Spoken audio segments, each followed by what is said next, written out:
The morning mist hung low over the Kowalski Bridge as Lieutenant Maria Volkov checked her rifle for the third time. Her hands moved with practiced precision, but her heart hammered against her ribs like a caged bird. At 24, she had seen enough combat to know when a mission felt different.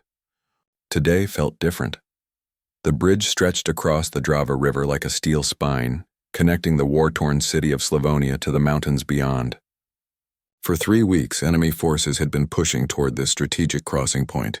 Command had made it clear: lose the bridge, lose the war. The enemy would pour through like water through a broken dam, flooding the valley with tanks and troops. Maria's unit consisted of 12 soldiers, a mix of seasoned veterans and fresh-faced recruits who still jumped at the sound of distant artillery. Sergeant Petrov, a bear of a man with graying temples, had fought in 3 conflicts before this one. He stood beside Maria now, studying the terrain through binoculars. "They'll come from the east," he said, pointing toward a cluster of abandoned buildings on the far side of the river. "Those ruins provide perfect cover. We've got maybe 6 hours before they reach striking distance." Maria nodded, her eyes scanning the defensive positions they had hastily constructed. Sandbags formed a semicircle around the bridge's western approach, with machine gun nests positioned at key angles. Anti-tank mines had been buried in the road, their locations marked only in her mind. It looked solid enough, but she knew how quickly solid positions could crumble under heavy fire. The radio crackled to life. Colonel Dmitri's voice cut through the static, sharp and urgent. "Bridge Command, this is base. Enemy reconnaissance spotted your position. Expect contact within 4 hours.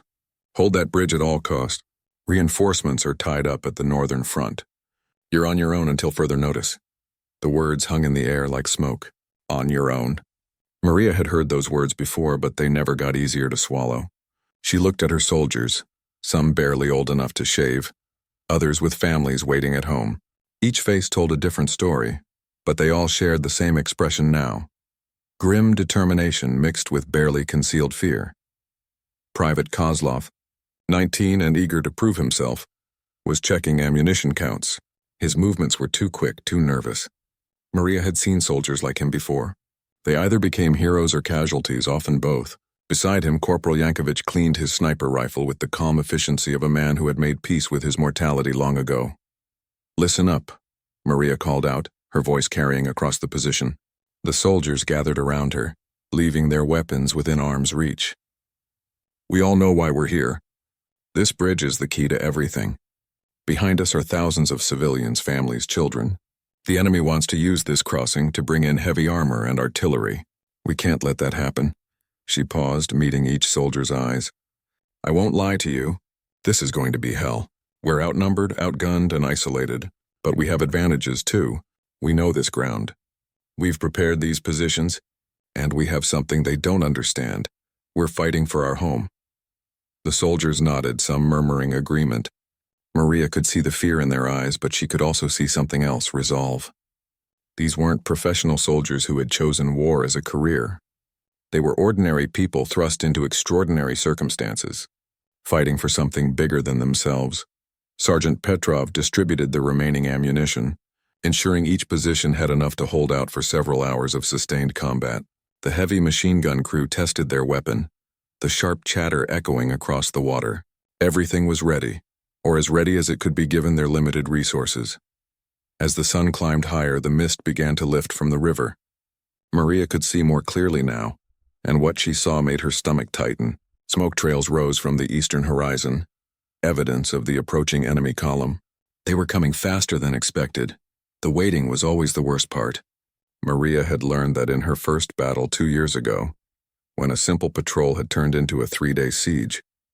The mind played tricks during the waiting, conjuring worst-case scenarios and amplifying every small fear into a mountain of terror.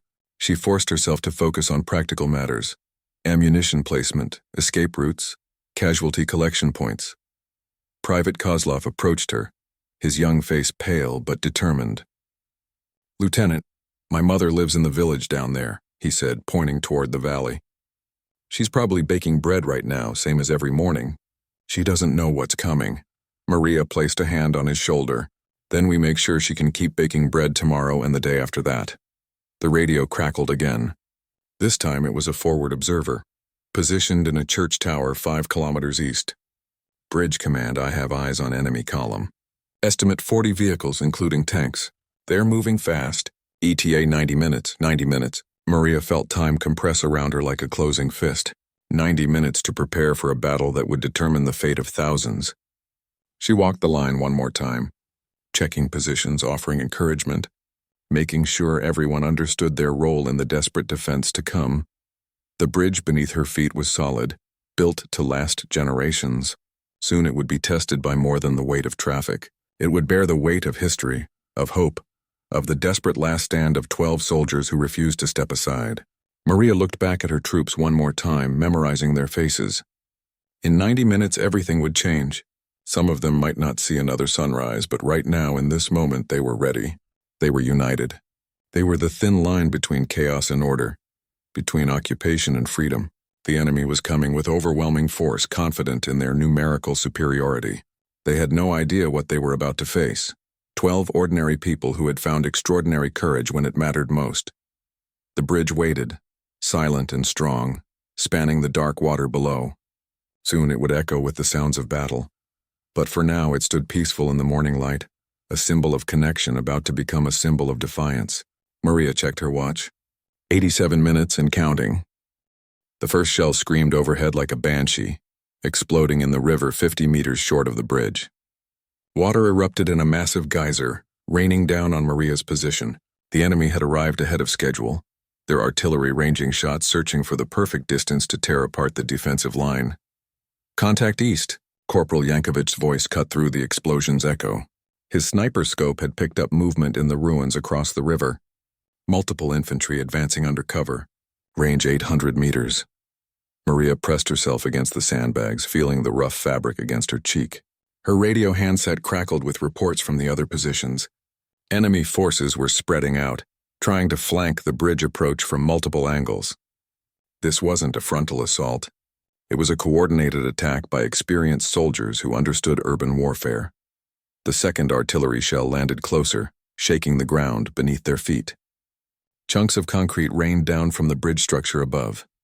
Maria could hear Private Kozlov muttering prayers in the machine gun nest to her left. She didn't blame him. Right now, prayer seemed as practical as ammunition. "Yankovic, can you slow them down?" she called out. The sniper's rifle barked once, twice. 2 down. They're finding better cover now. Through her binoculars, Maria watched the enemy infantry advance with disciplined precision.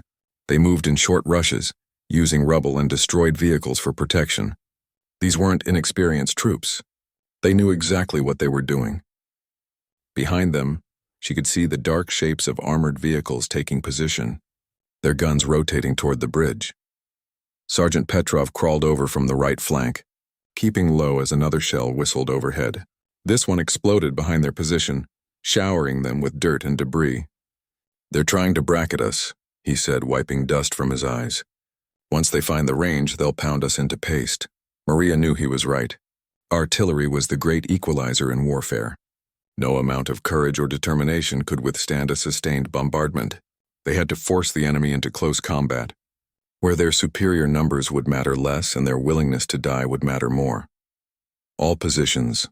Hold fire until they reach the 500-meter mark," she ordered.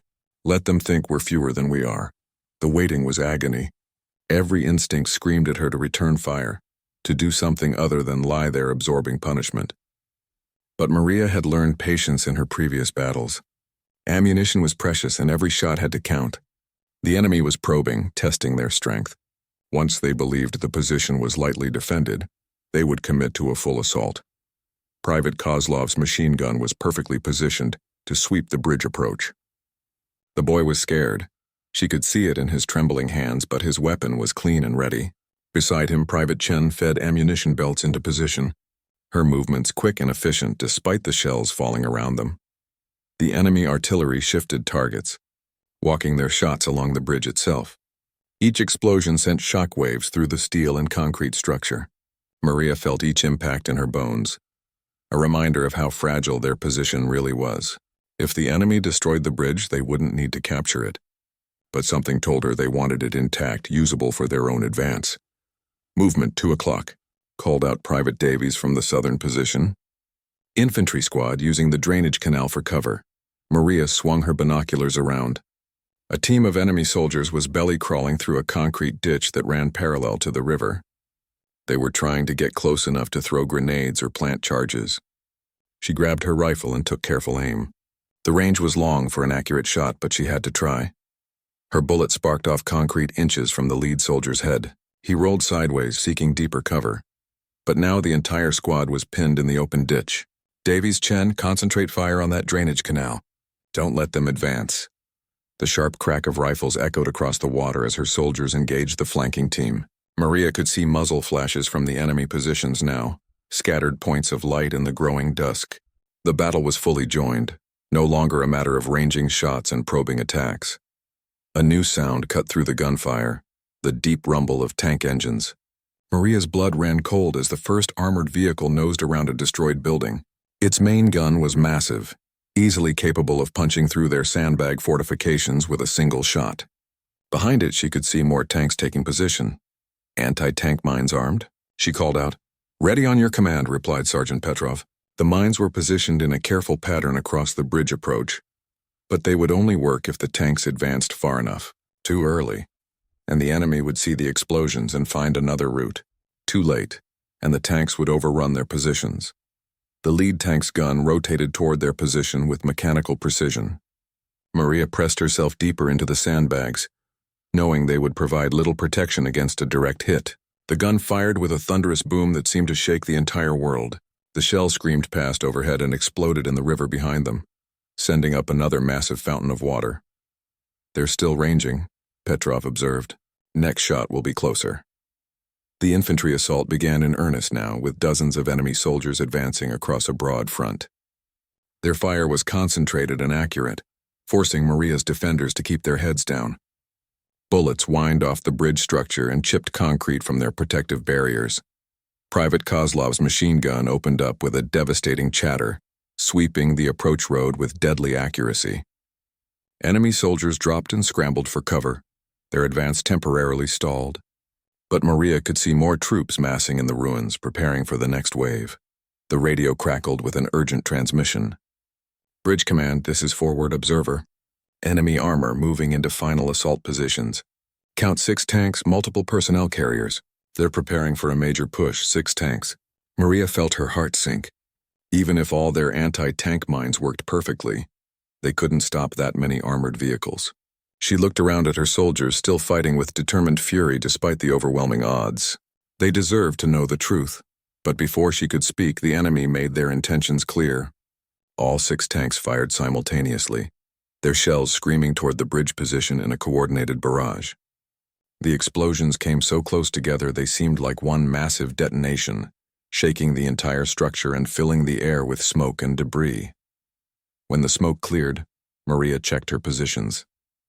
Miraculously, everyone was still alive, though several soldiers were bleeding from small cuts caused by flying fragments. The enemy had been trying to break their morale with shock and awe. Instead, they had only made Maria's defenders angrier. "All positions prepare for assault," she shouted. Through the smoke, she could see infantry advancing rapidly, using the artillery barrage as cover. Behind them, the tanks were rolling forward, their engines roaring like metal beasts. The real battle was about to begin. The enemy infantry hit their lines like a human wave, screaming battle cries in a language Maria didn't recognize. Dozens of soldiers poured across the bridge approach, firing from the hip as they charged. The air filled with the sharp crack of rifles and the deeper chatter of automatic weapons. Muzzle flashes lit up the growing darkness like deadly fireflies. Maria's rifle bucked against her shoulder as she fired into the advancing mass. She could see her shots finding targets, enemy soldiers spinning and falling, but more kept coming. It was like trying to stop a flood with a handful of stones. The defensive position that had seemed so solid an hour ago now felt terrifyingly thin and fragile. "Grenades!" someone screamed.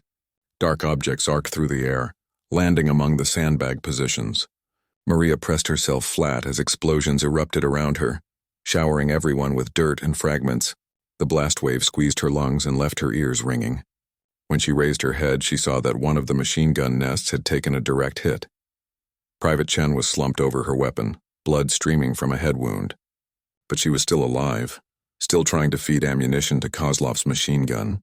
The young private's face was pale but determined as he swept the gun back and forth, cutting down attackers with mechanical precision. His weapon was the only thing keeping the enemy from overrunning their left flank.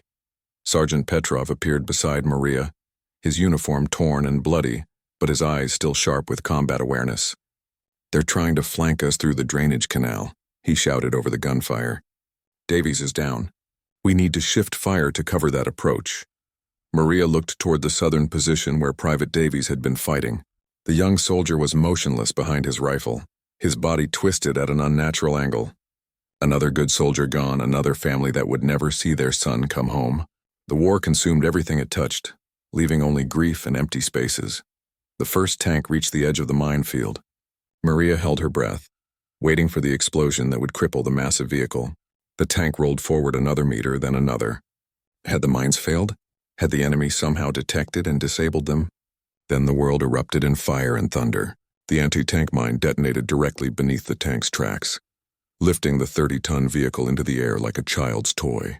The explosion was so powerful it shattered windows in buildings hundreds of meters away. When the smoke cleared, the tank was a burning wreck blocking the road. "First mine successful," Petrov reported with grim satisfaction. But his celebration was short-lived. The remaining tanks were already maneuvering around their destroyed companion, spreading out to present multiple targets. Their main guns rotated toward the defensive positions with ominous precision. The second tank fired at point-blank range. The shell struck the bridge structure directly above Maria's head, sending chunks of concrete raining down like hail. One piece, large as a basketball, crashed into the sandbags beside her. If it had hit 2 meters to the left, she would have been crushed instantly. Enemy infantry reached the first line of sandbags. Maria found herself face to face with a soldier barely older than Private Kozlov, his rifle aimed at her chest. She rolled sideways as he fired, feeling the bullet tear through the air where her head had been. Her own rifle came up instinctively, firing 3 quick shots that dropped the enemy soldier before he could work his bolt action. The fighting devolved into brutal close-quarters combat. Soldiers grappled with bayonets and rifle butts too close for aimed fire. Maria saw Corporal Yankovich locked in a death struggle with an enemy sergeant, both men straining for control of a single knife. The sniper's precise, methodical nature served him well in hand-to-hand combat. He drove the blade home with surgical efficiency. "Fall back to secondary positions," Maria ordered. The first line of defense was being overrun despite their desperate resistance. She had prepared fallback positions closer to the bridge itself, but each retreat brought the enemy closer to their objective. They were trading space for time, and both were running out fast. Private Kozlov's machine gun fell silent. Maria looked over to see the young soldier slumped over his weapon, blood pooling beneath him. Private Chen was trying to drag him to safety, while simultaneously attempting to operate the heavy machine gun herself. The weapon was too big for her small frame, but she was firing it anyway, tears streaming down her face as she fought. The radio crackled with another transmission from their forward observer. "Bridge Command. Enemy reinforcements approaching from the north. Additional infantry company plus engineering vehicles. They're bringing bridge-building equipment." Bridge-building equipment. The enemy wasn't just trying to capture the Kowalski Bridge. They were prepared to build their own crossing if necessary. Maria's small force wasn't just fighting for a strategic position. They were fighting to prevent an entire enemy division from crossing the river and continuing their advance into the valley. A second anti-tank mine detonated as another tank tried to push through the debris field. The explosion was smaller this time, damaging the vehicle's tracks but not destroying it completely. The tank ground to a halt, its crew scrambling to escape before enemy fire could find them. But 3 more tanks continued advancing, their machine guns spraying the defensive positions with devastating fire. Sergeant Petrov crawled over, his left arm hanging useless at his side. "We can't hold them much longer," he said through gritted teeth. "They've got too much firepower. We need to consider withdrawal." Maria looked around at what remained of her command. Half her soldiers were dead or wounded. Ammunition was running low. The enemy was pressing forward with overwhelming numbers and superior equipment. Any rational military commander would order a retreat to save what was left of the unit. But Maria thought about Private Kozlov's mother, baking bread in the village below. She thought about the thousands of civilians who depended on this bridge remaining in friendly hands. She thought about the strategic importance of this crossing, and what would happen if enemy armor poured through unchecked. No withdrawal, she said firmly. We hold this position, Petrov nodded grimly. He had expected that answer. These weren't regular army soldiers following orders for pay and promotion. They were citizen soldiers fighting for their homeland, and some things were worth more than individual survival. The third tank rolled over the last anti-tank mine without triggering it. Either the mine had failed or the tank was too light to activate the pressure plate. The massive vehicle ground forward through the debris field, its main gun seeking targets among the defensive positions. Behind it, enemy infantry advanced in disciplined formation, no longer charging wildly, but moving with the confidence of soldiers who could smell victory. Maria checked her rifle ammunition. 3 magazines left, perhaps 90 rounds total. Around her, the remaining defenders were making similar calculations. Private Chen had managed to get the machine gun working again, but the ammunition belt was nearly empty. Corporal Yankovic was down to his sidearm, his sniper rifle damaged beyond repair. The enemy was regrouping for what would clearly be their final assault. They had taken casualties, but nothing compared to the devastating losses among the defenders. Soon they would advance again, and this time there would be no fallback positions, no secondary lines of defense. This was where Maria's soldiers would make their last stand, but they weren't finished yet. As long as even one defender remained conscious and armed, the bridge would remain contested. The enemy might eventually take it, but they would pay such a price that their advance would be crippled for days. Every minute of delay gave friendly forces time to regroup and prepare new defensive lines. The radio crackled one final time. Bridge Command, this is base, no reinforcements available. You are authorized to withdraw at your discretion. Maria reached for the handset, then paused. Around her, the surviving soldiers were looking at her with expressions of grim determination. They had heard the transmission. They knew retreat was authorized, even expected. But none of them were moving toward the rear. She keyed the microphone one last time. Base, this is Bridge Command. We are remaining in position. Tell the families we did our duty. The enemy's final assault came with the methodical precision of a machine designed for killing. No more wild charges or desperate rushes. These soldiers advanced like professionals who understood that victory was now a matter of patience rather than courage. They had overwhelming firepower and numerical superiority. All they needed to do was apply pressure until the last defender broke. Maria watched them through her rifle scope, counting targets and calculating angles. 4 tanks operational, at least 60 infantry soldiers, plus support weapons she couldn't see but knew were there. Against this force she had herself, Sergeant Petrov with his wounded arm, Corporal Yankovic with his damaged rifle, and Private Chen struggling with the oversized machine gun. 4 soldiers against an army. The mathematics of warfare were brutally simple. In a fair fight, numbers always won. But Maria had no intention of fighting fair. The first tank rolled past the wreckage of its destroyed companions, its main gun tracking across the defensive positions like a mechanical predator seeking prey. Maria could see the commander's head protruding from the turret hatch, scanning for targets through binoculars. She adjusted her rifle sights and took careful aim. Her bullet struck the tank commander in the shoulder, spinning him around and sending him tumbling back into the turret. It wasn't a fatal shot, but it would force the crew to button up and fight blind, reducing their effectiveness. Every small advantage mattered now. The tank's machine gun swiveled toward her position and opened fire, spraying bullets across the sandbags with devastating accuracy. Maria pressed herself flat as rounds whined overhead, chipping concrete and sending up sprays of pulverized material. When the firing stopped, she rose slightly and saw infantry advancing behind the tank's protection. Sergeant Petrov's rifle cracked twice in quick succession. 2 enemy soldiers dropped, but more kept coming. The veteran sergeant was making every shot count, but Maria could see the pain in his face as he worked his wounded arm. He was bleeding heavily now, leaving red stains on everything he touched. Petrov, fall back to the bridge supports, she called out. Take cover behind the concrete pillars. The sergeant shook his head stubbornly. I can still fight from here. That's an order, Sergeant. Reluctantly, Petrov began crawling toward the rear, dragging his rifle with his good hand. Maria knew he was right to be reluctant. The concrete pillars offered better protection, but from there he would have limited fields of fire. She was trading his effectiveness for his survival, and neither of them was happy about it. Private Chen's machine gun chattered again, sending a stream of bullets into the advancing infantry. The enemy soldiers scattered for cover, but the gun fell silent after only a few seconds. Maria could see Chen frantically trying to clear a jam, her small hands struggling with the heavy mechanism. The weapon was designed for a two-man crew, and she was operating it alone while under intense fire. A grenade exploded near Chen's position, the blast lifting her small body and throwing her against the concrete barrier behind her. She hit hard and didn't get up. Maria could see her chest rising and falling, so she was still alive but unconscious or badly stunned. The machine gun lay silent and unmanned. That left 3 defenders. 3 against an army. Corporal Yankovic had found a new firing position among the bridge supports, using his damaged rifle to engage targets at close range. He was no longer the precise sniper who could drop enemies at 800 meters, but he was still deadly at 50. His shots were carefully placed and devastatingly effective. The enemy advance slowed as they encountered this unexpected resistance.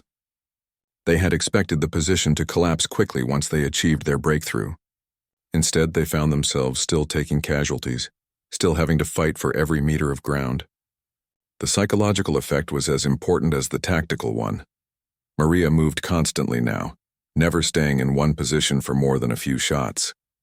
The enemy was calling in artillery support, and concentrated fire would quickly turn any fixed position into a crater. She scuttled from cover to cover like a deadly ghost, appearing long enough to fire, then vanishing before return fire could find her. Her third magazine ran dry. She dropped behind a concrete barrier and fumbled for her last ammunition supply, hands shaking slightly from exhaustion and adrenaline. Around her, the bridge structure showed the effects of the prolonged battle. Bullet holes pocked every surface and several support cables had been severed by shell fragments. The radio crackled with intercepted enemy communications. Maria couldn't understand the language, but the tone was frustrated, angry. They were taking longer than expected to secure the bridge. Somewhere behind the lines, commanders were demanding explanations and threatening consequences for the delay.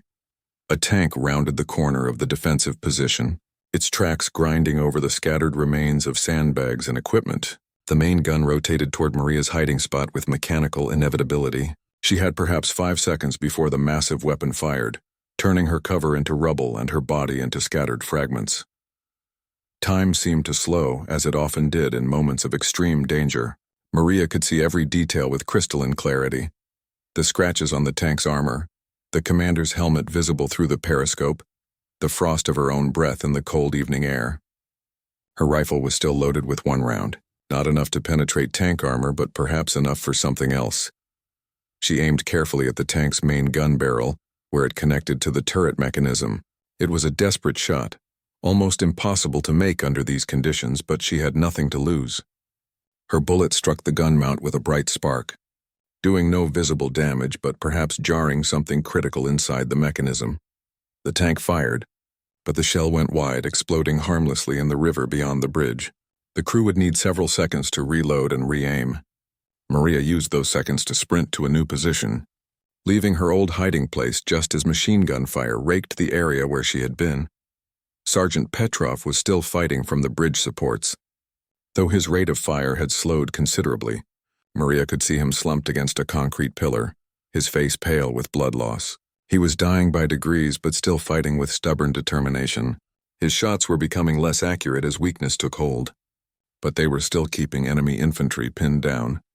Corporal Yankovic had found a spider hole among the bridge debris, a position that offered protection from direct fire but limited his movement.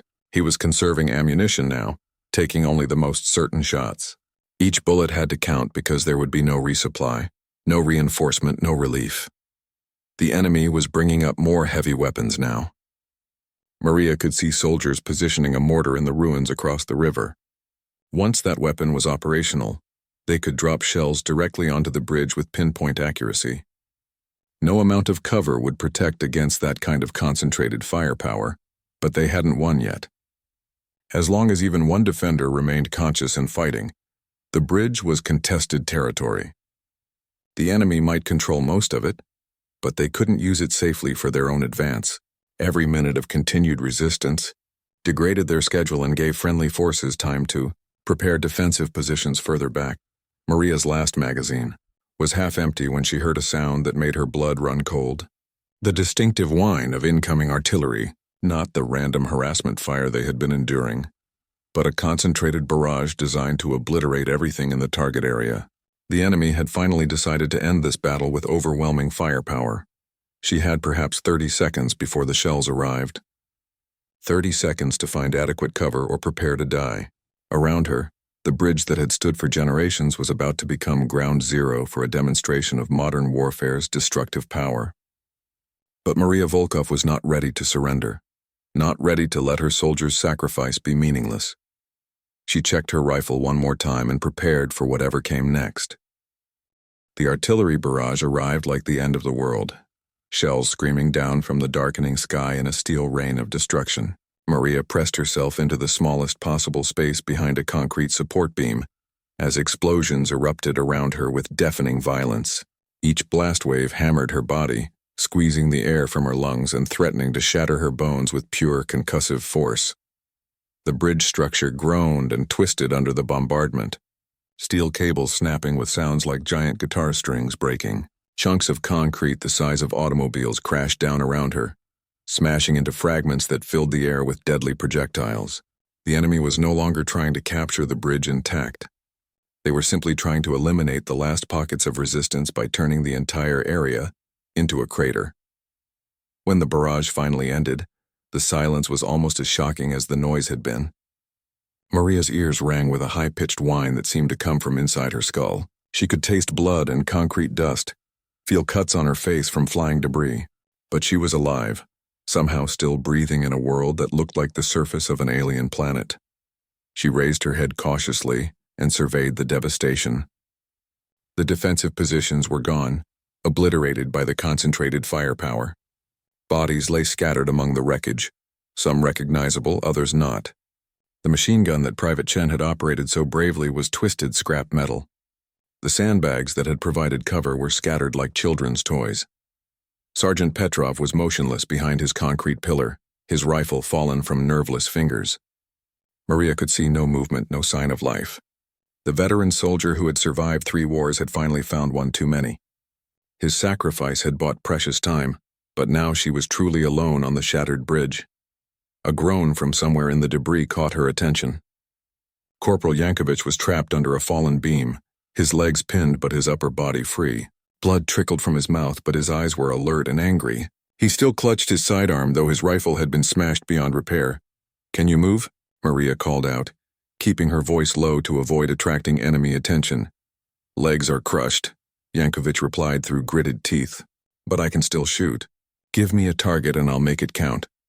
Maria looked around at the wreckage that had once been their defensive position.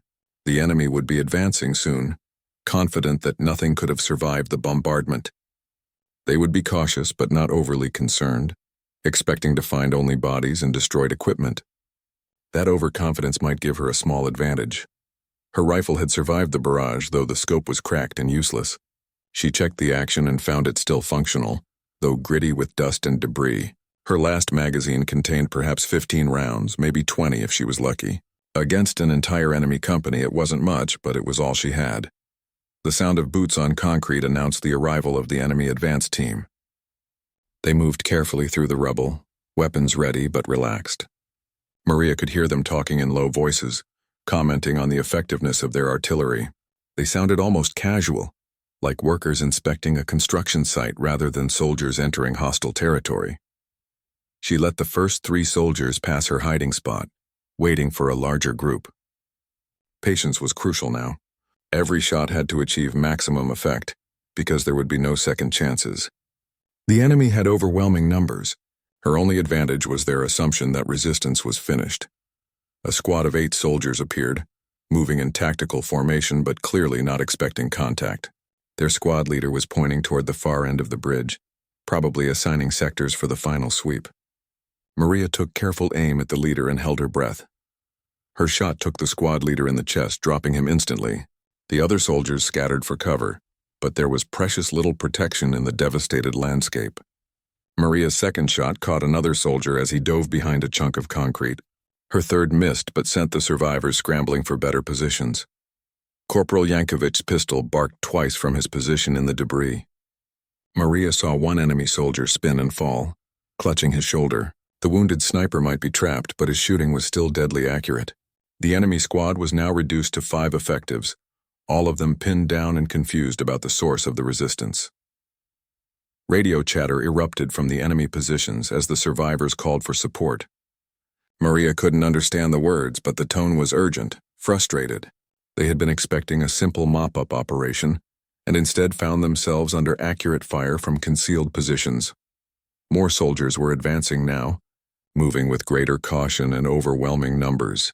Maria counted at least 20 in the first wave, with more behind them. They had learned respect for the bridge's defenders, but they also had the resources to simply overwhelm any remaining resistance through sheer mass. She moved to a new position, crawling through the debris field like a wounded animal seeking shelter.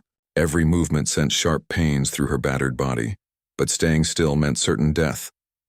The enemy was bringing up heavier weapons now, including a light machine gun that could chew through concrete like paper. A tank engine rumbled somewhere in the darkness. At least one of the armored vehicles had survived the fighting and was now moving up to support the infantry advance. Against tank armor, Maria's rifle was useless. She would have to get close enough to target the crew, assuming she could survive that long. Yankovic's pistol fired again, and Maria heard a cry of pain from the enemy position. The trapped sniper was making every shot count, but she could see his movements becoming weaker. He was bleeding out slowly, dying by inches while still fighting with desperate courage. How many rounds did he have left? 5, 3, 1? The machine gun opened up, spraying bullets across the debris field in long, sustained bursts. Maria pressed herself flat as rounds whined overhead, chipping concrete and sending up showers of dust and fragments. The enemy was no longer trying to conserve ammunition. They were simply trying to suppress any remaining resistance through volume of fire. She waited for a pause in the firing, then rose slightly to engage a group of infantry advancing along the northern edge of the bridge. Her shot was hurried, less accurate than she would have liked, but it sent the soldiers diving for cover. Their advance stalled as they tried to locate her position. The radio on a dead enemy soldier crackled with new transmissions. Maria could hear what sounded like status reports, requests for orders, coordination between different units. The enemy was treating this like a major engagement now, bringing significant resources to bear against what they must have realized was a tiny remaining force. A flare burst overhead, flooding the battlefield with harsh white light. The enemy was trying to eliminate the darkness that had been Maria's ally, exposing any remaining defensive positions. She hugged the ground as the magnesium light turned night into day, making her feel naked and vulnerable. In the flare's glare, she could see the full extent of the devastation. The bridge looked like it had been struck by a meteor, with craters and debris scattered across its entire length. Bodies lay everywhere, some in uniform, others in civilian clothes from the village below. The war had consumed everything it touched, leaving only destruction and grief. But the bridge was still standing. Damaged, scarred, but not destroyed. As long as the structure remained intact, the enemy advance would be channeled through this narrow crossing point. Maria's mission wasn't just about holding ground anymore. It was about denying the enemy the rapid advance they needed to exploit their breakthrough. Yankovic's pistol fell silent. Maria looked toward his position and saw no movement. The veteran sniper had fought to his last bullet, then beyond. She was truly alone now, the only defender left on a bridge that had cost so many lives to hold. The weight of their sacrifice pressed down on her like a physical burden. The enemy tank rounded a pile of debris, its main gun rotating toward her general area. The crew had learned caution from their earlier losses, using the massive vehicle's armor to shield advancing infantry. But tanks had weaknesses too, and Maria had been trained to exploit them.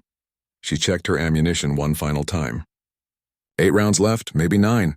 Not enough to stop a tank and its supporting infantry, but perhaps enough to make them pay a price they would remember.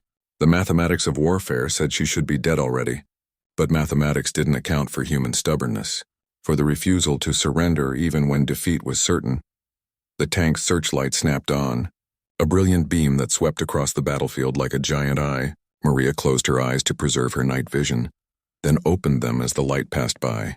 The crew was methodical, professional, taking no chances with the last defender, but they had made one mistake. In their caution, they had given her time to prepare, time to find the perfect position for a final stand. The enemy might have overwhelming force, but they still had to come to her, still had to expose themselves to engage, and Maria Volkov was far from finished fighting. She settled into her chosen position and waited for them to come within range. The bridge stretched before her like a tunnel of steel and concrete, channeling the enemy advance into a killing ground where numbers would matter less and determination would matter more. This was where the battle would end, one way or another. The radio crackled one final time with an incoming transmission, but the words were lost in static and the growing roar of approaching engines. Whatever message command had tried to send, it was too late now. Maria was beyond orders, beyond support, beyond everything except the simple choice to keep fighting or surrender. She chose to fight. Dawn was still hours away when Maria made her final preparations. She had found a position among the twisted steel beams of the bridge's central span, a place where the enemy would have to expose themselves to reach her. The metal was cold against her cheek as she rested her rifle barrel on a support beam, but the cold helped sharpen her focus. The enemy was taking no more chances. Through the growing light of more flares, she could see them massing for an overwhelming assault.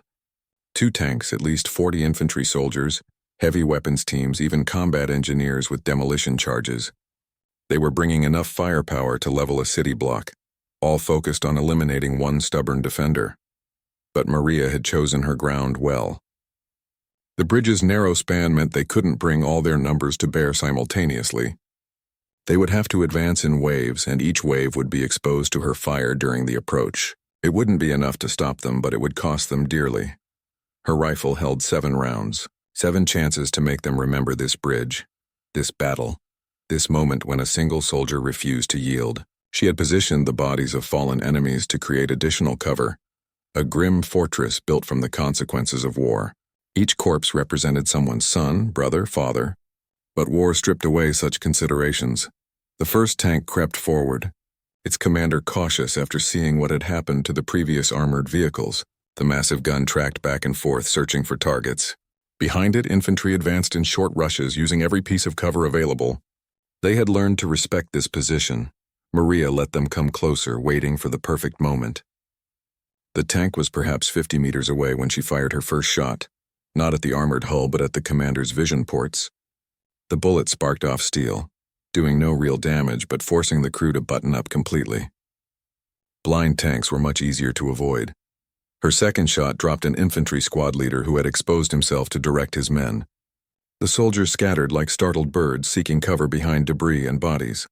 Their advance stalled as confusion spread through the ranks. Without clear leadership, even experienced soldiers became hesitant and disorganized. The tank fired, its main gun belching flame and smoke. The shell struck the bridge structure 10 meters from Maria's position, the explosion sending a shower of concrete fragments raining down around her. The blast wave hammered her eardrums and filled her lungs with dust, but she remained conscious and functional. Return fire came from multiple directions now, rifles and machine guns trying to suppress her position. Bullets whined and sparked off the steel beams around her, some coming close enough that she could feel their passage through the air. The enemy was pouring enormous amounts of ammunition into the area, but the twisted metal provided excellent protection. She shifted position and fired again, this time at a machine gun crew setting up on the northern approach. Her bullet caught the gunner in the shoulder, spinning him away from his weapon. The assistant gunner tried to take over, but Maria's fourth shot convinced him to seek better cover instead. 5 rounds left. The mathematics were simple. She could not possibly kill enough enemies to stop the assault. But each shot delayed their advance, cost them time and casualties, degraded their effectiveness for future operations. Her mission had evolved from holding the bridge to making its capture as expensive as possible.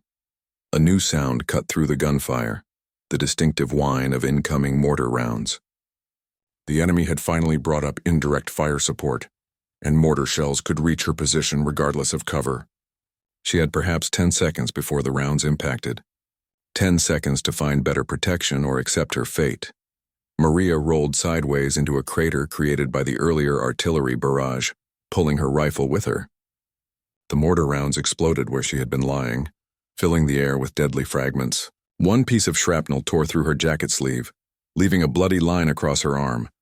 But she remained capable of fighting. The enemy advance resumed with renewed confidence. They believed the mortar fire had finished her, that the position was finally clear for occupation. A squad of infantry moved forward carelessly, weapons relaxed, talking among themselves as they approached what they thought was a cleared area.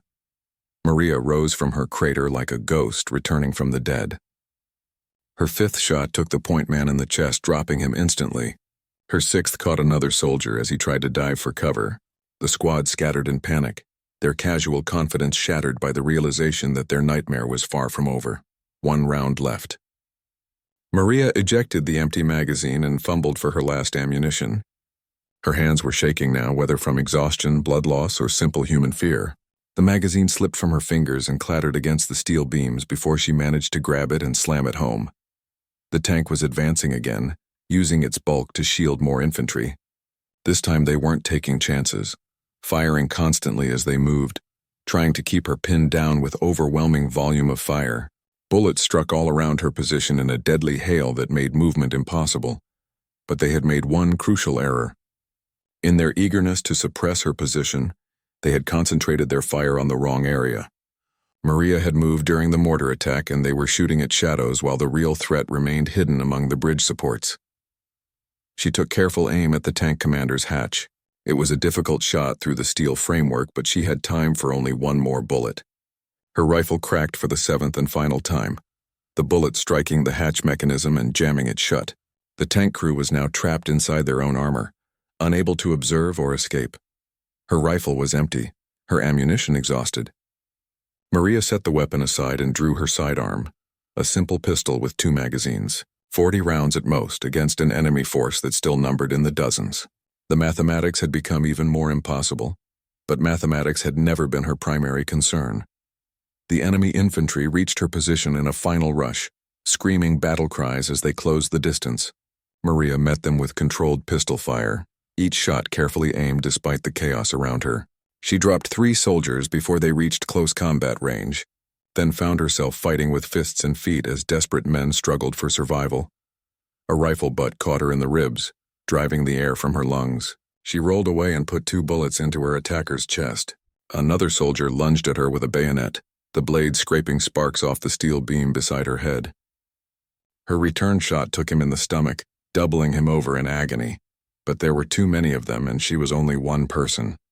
Hands grabbed her arms, dragging her down despite her struggles. The pistol was torn from her grip and thrown aside. Maria found herself pinned beneath multiple enemies, their weight pressing her against the cold steel of the bridge structure. Enough. The voice spoke accented English, clearly an officer taking control of the situation. Take her alive. Command will want to question this one. Maria looked up at her captors through swollen eyes. They were professional soldiers, she could see that now. Not the undisciplined rabble she had been fighting, but elite troops who had finally managed to overwhelm her position through sheer numbers. Their faces showed respect mixed with exhaustion, the look of men who had paid a heavy price for their victory. The bridge was theirs now. The crossing was secure, the way open for their advance into the valley beyond, but the cost had been enormous, far greater than anyone had anticipated. A single defender had held them for hours, decimated their ranks, turned what should have been a simple advance into a bloody siege. As they bound her hands and prepared to evacuate their wounded, Maria allowed herself a moment of grim satisfaction. She had failed to hold the bridge, but she had succeeded in something else. She had made them remember. Every soldier who survived this battle would carry the memory of the woman who refused to surrender, who fought alone against impossible odds and nearly won. 3 months later, Maria sat in a prisoner of war camp, her hands wrapped around a tin cup of weak coffee that had long since gone cold. Through the barbed wire fence, she could see the mountains where she had once fought, their peaks now dusted with early winter snow. The war had moved on, leaving behind only scars on the landscape and memories in the minds of those who had survived. Her wounds had healed, mostly. The cuts and bruises were gone, though her left shoulder still ached where shrapnel had torn through muscle and tendon. But the deeper wounds, the ones that couldn't be seen, would take much longer to mend. She carried the faces of her fallen soldiers like photographs in her mind. Sergeant Petrov with his graying temples, Private Kozlov and his nervous energy, Corporal Yankovich with his steady precision. The enemy officer who had captured her, Colonel Brenner, visited occasionally. He was a career soldier who understood the brutal mathematics of warfare, and he treated her with the professional respect one combatant accorded another. During their conversations, She learned the true cost of the bridge battle. 43 casualties, he had told her during his first visit, his voice carrying no triumph, only weariness. 43 soldiers who will never see their families again, all to capture one bridge from a handful of defenders. My superiors were not pleased with the delay or the losses. Maria had said nothing, but she felt a fierce satisfaction burn in her chest. 43 enemies eliminated by her small unit meant 43 fewer soldiers advancing into the valley, 43 fewer threats to the civilians they had been protecting. The mathematics of sacrifice worked both ways.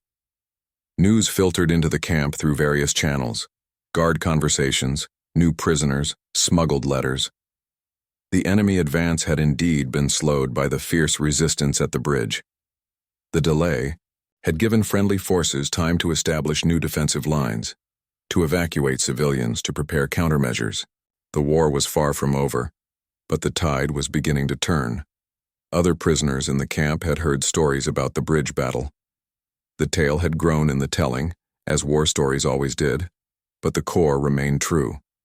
A small unit had held, against overwhelming odds, fighting to the last soldier. Maria found herself something of a legend among her fellow prisoners, though she took no pleasure in the attention. "They say you held the bridge alone for 2 hours," said Captain Morris, a pilot who had been shot down during a reconnaissance mission. "They say you killed 50 enemies single-handed." "Numbers get bigger every time someone tells the story," Maria replied quietly. "The truth is simpler. We did our job. We held as long as we could." But she knew that wasn't entirely true either. They had done more than their job. They had written their names in the unofficial history of the war, the stories that soldiers would tell around campfires for generations. The bridge battle had become a symbol of resistance, of ordinary people, finding extraordinary courage when everything depended on their actions. Letters from home were rare, but Maria treasured each one. Her sister wrote about life in the village, carefully avoiding mention of the war but describing small daily victories: successful harvests, children born healthy, elderly relatives celebrating another birthday. Normal life persisting despite the chaos that surrounded it. One letter brought news that made Maria's throat tighten with emotion. Private Kozlov's mother had indeed continued baking bread, just as her son had hoped. She had turned her small bakery into a distribution center for refugees, feeding families who had fled the fighting with warm loaves and kind words. The young soldier's sacrifice had helped protect not just his mother, but hundreds of others who depended on her generosity. Colonel Brenner visited again in late autumn, this time bringing unexpected news.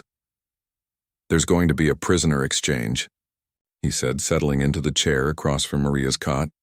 "High-value personnel on both sides. Your name is on the list." Maria looked up sharply. Prisoner exchanges were rare, usually reserved for officers with critical intelligence or political value. "Why me?" The colonel smiled grimly. "Because you've become something of an embarrassment to my superiors. The story of the bridge battle has spread beyond military circles. Civilians are hearing about the woman who held an entire division for half a day. It's not good for morale on our side." 3 days later, Maria found herself walking across a makeshift bridge spanning a small river that marked the current front line. Behind her lay months of captivity. Ahead lay an uncertain future in a war that showed no signs of ending. But she was going home, returning to fight again if needed. The exchange point was neutral ground, monitored by international observers who ensured fair treatment for both sides. Maria passed enemy soldiers walking in the opposite direction, men who would soon be free to rejoin their units and continue fighting. It was a strange moment of mutual humanity in the midst of mechanized slaughter. Her own officers were waiting on the friendly side of the line. They greeted her with formal courtesy, but she could see the questions in their eyes. What had she told the enemy during interrogation? Could she still be trusted with sensitive information? Suspicion was a natural part of military thinking, and Maria understood their caution. The debriefing took 3 days. Maria answered every question honestly, providing detailed accounts of the bridge battle, her capture, and her time in the prisoner camp. The intelligence officers seemed particularly interested in enemy tactics and equipment, but Maria sensed they were also evaluating her psychological state. "You've been through a significant trauma," the medical officer explained during her final evaluation. Combat stress, the loss of your unit, months of captivity. No one would blame you for requesting reassignment to non-combat duties. Maria considered the offer carefully. She was tired, worn down by months of uncertainty and the weight of survivor's guilt. Part of her wanted nothing more than to find a quiet posting far from the fighting, to spend the rest of the war filing reports and training recruits. But another, part of her, the part that had refused to surrender on the bridge, rejected that option. Her soldiers were dead, but their sacrifice had meaning only if the fight continued. Someone had to carry their memory forward to ensure their deaths had not been in vain. "I want to return to active duty," she said firmly. "There's still work to be done." The officer nodded approvingly. "I hoped you would say that. We have a new assignment for you if you're interested. Training special operations units in defensive tactics. Your experience at the bridge has made you something of an expert in holding impossible positions." 6 months later, Lieutenant Maria Volkov stood before a class of young soldiers, teaching them the harsh lessons she had learned on a steel and concrete bridge spanning a river whose name few people would remember. She told them about courage and sacrifice, about making every shot count and never surrendering while life remained. But most importantly, she told them about the ordinary people who became heroes when circumstances demanded it, who found strength they never knew they possessed when everything they valued was threatened. The bridge battle was over, but its lessons would live on in the soldiers she trained, the tactics she developed, the example she provided. The war would end eventually, as all wars did. But the memory of 12 soldiers who refused to yield, who held their ground against impossible odds, would endure long after the last shot was fired. They had proven that courage was not the absence of fear, but the determination to act despite it. And in the end, that was the greatest victory of all.